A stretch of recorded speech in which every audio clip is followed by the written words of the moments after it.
트럼프의 이야기도 빼놓을 수가 없겠죠. 트럼프의 입에 요동치는 비트코인 우리가 계속해서 확인하고 있었습니다. 일시적인 반등 이후에 또다시 8만 4천 달러대를 횡보하고 있다는 점 트럼프와 관련해서 한 번 더 짚어보도록 하겠습니다.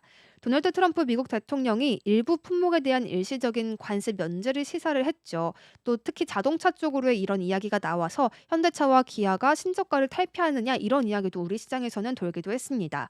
비트코인 가격이 반등세를 또 함께 보이다가 다시금 8만 4천 달러대에서 횡보하고 있다는 점도 짚어봐야겠습니다.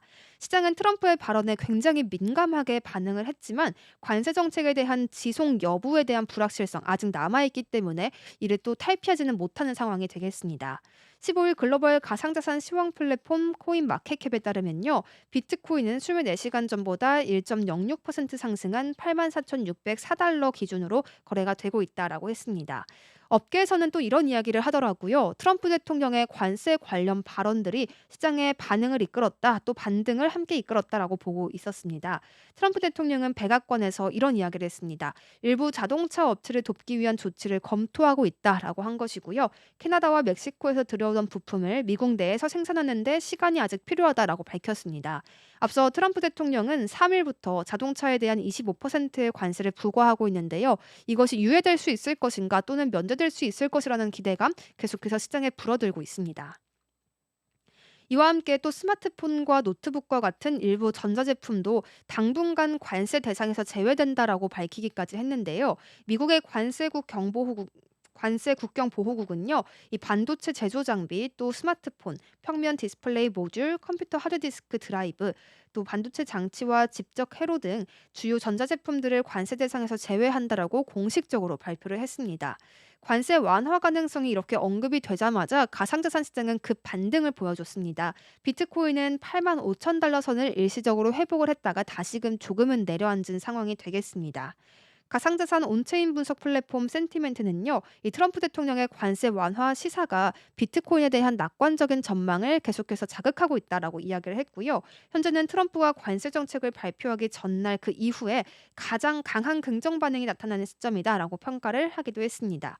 이어서 이번 주에 비트코인 가격이 9만 달러에 근접할 경우 투자자들의 이 포모 심리가 본격적으로 작동할 수 있어서 주의가 필요하다라고 덧붙이기도 했습니다.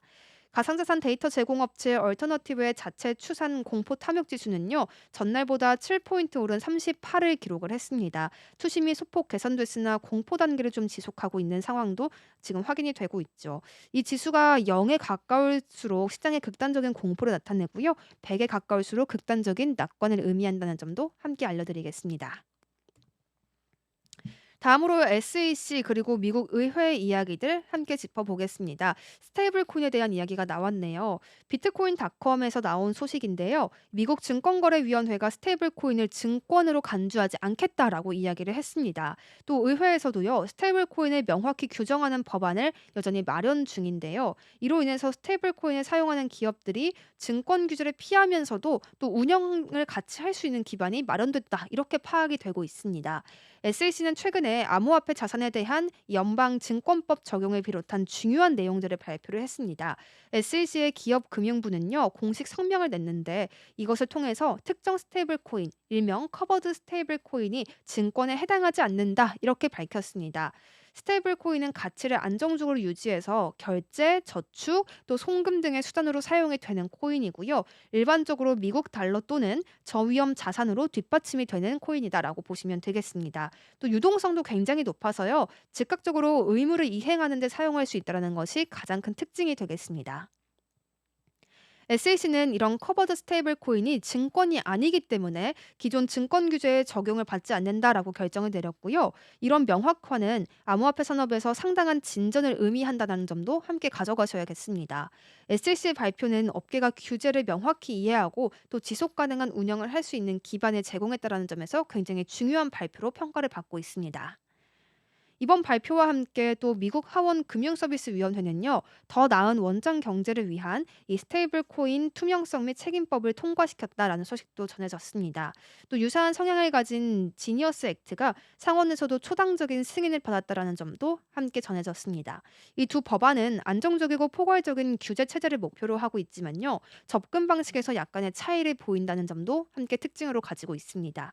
업계 관계자들은 법안이 최종적으로 하원과 상원에서 통합되어서 조율되기를 함께 기대하고 있다라고 합니다. 이번 SEC의 발표는 개인, 기업, 그리고 산업 관계자들 모두에게 스테이블 코인의 잠재력을 인정받은 중요한 발걸음이 되겠습니다. 명확한 규제와 구조를 마련함으로써 이 스테이블 코인 부문에서 금융 혁신이 본격적으로 이루어질 가능성이 커진 상황이 되겠습니다. 이렇게 혁신을 위해서는 투명성, 또 책임성, 올바른 구조 이렇게 세 가지가 필수라는 점에서 이번 발언이 향후 방향성을 제시한다는 점도 시장에서는 긍정적으로 평가를 받고 있습니다. 이러한 규제와 명확성은요, 또 스테이블 코인이 아프리카를 비롯한 글로벌 시장에서 더 중요한 경제 도구로 자리 잡게 할 전망이 이어지고 있습니다. 아프리카 기업들은 이미 스테이블 코인을 통해서 국제 거래를 원활하게 진행하고 있다는 특징이 있는데요. 예를 들어서 나이지리아 기반의 플린캡은 스테이블 코인 기반 AI를 활용한 국경 없는 결제를 지원을 하고 있습니다. 이 플린캡 같은 경우에는 스테이블 코인이 글로벌 금융 시장에서 포용성과 안정성을 제공하는 효율적인 도구로 자리 잡았다라고 평가를 내렸고요. 이러한 동향이 혁신적인 결제 인프라를 만드는 기반이 될 것이다라고 발언한 바도 있었습니다. 앞으로 나이지리아와 아프리카의 국가들은 스테이블 코인만을 대상으로 한 규제를 마련해야 한다라는 목소리도 나오고 있습니다. 그 정도로 많은 활용을 하고 있는 아프리카 관련 국가들인데요. 이 각국의 적절한 규제는 자금 세탁 방지와 자본 요건을 통해서 이 스테이블 코인을 안전하게 사용할 수 있는 환경을 조성할 수가 있겠습니다. 이번 SEC의 결정은 기존 스위프트와 같은 서구 금융 시스템에 대한 전 세계적인 의존을 제고시키고요. 또 새로운 대안을 모색하려는 국가들에게 방향성을 제시하는 사례로도 주목을 받고 있습니다.